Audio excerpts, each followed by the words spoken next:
Happy Sunday, everybody. Hope you're having a great day today, and the rest of your day is terrific too, because you are amazing.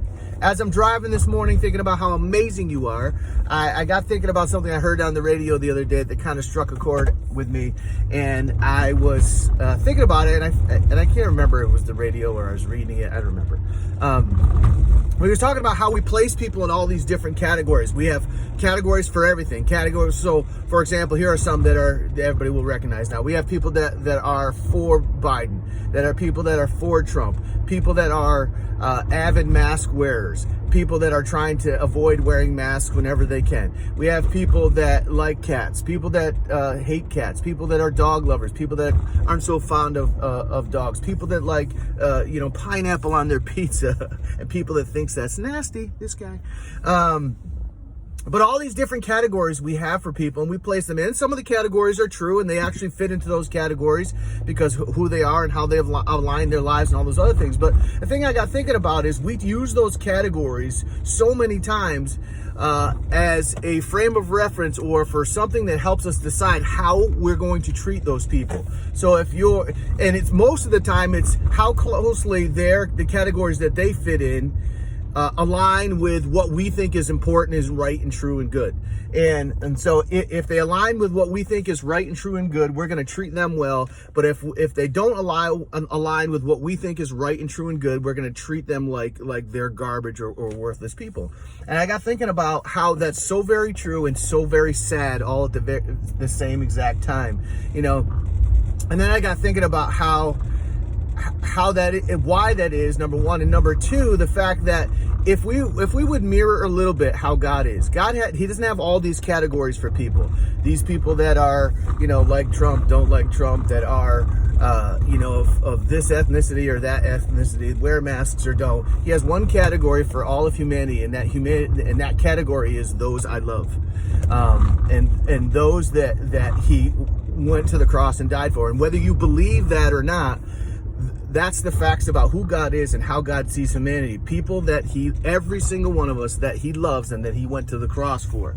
And I got thinking about all these other stations that we are at and things that we fit into. God didn't use that as a descriptor of how he was going to treat us. He says, listen, I love you, period. And if we would mirror that a little bit more as we are humanity, life would be a lot better. The world would be a kinder place if we would just put everybody in one category. People that are valued and loved.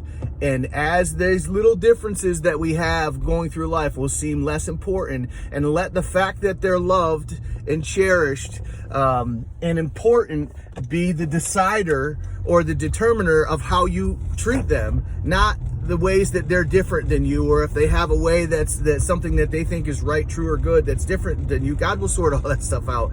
And if we would just take our time realizing, hey, here's a person coming at me, coming in the other direction. They're valuable, they're loved, they're precious, and let those three facts determine how you treat them, the world will be a better place. And again, I'm not saying these things as if I have that all sewn up and I do that perfectly all the time, because I don't. But as I strive to consistently be better in that area, I realize that it's so much easier to be with everyone, regardless of what's attached to their lives, and to be able to look at them and hope the best for them and see the best in them. And I just almost hit a squirrel. Maybe that makes me a bad person. You should treat me badly.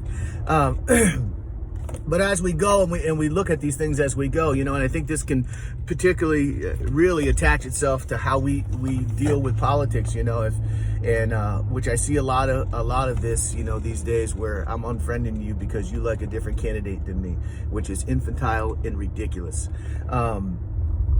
And so if we can just treat people, as they come, hey, this is a valuable person, this is someone that's loved, and let that be the determiner on how we treat one another, I think the world will be a better place. I hope that helps you. I hope that encourages you. I hope that challenges you to think a little bit. Folks, get out there today, gain yards in all you do, and please take care of your mindset. You know why? Because it matters.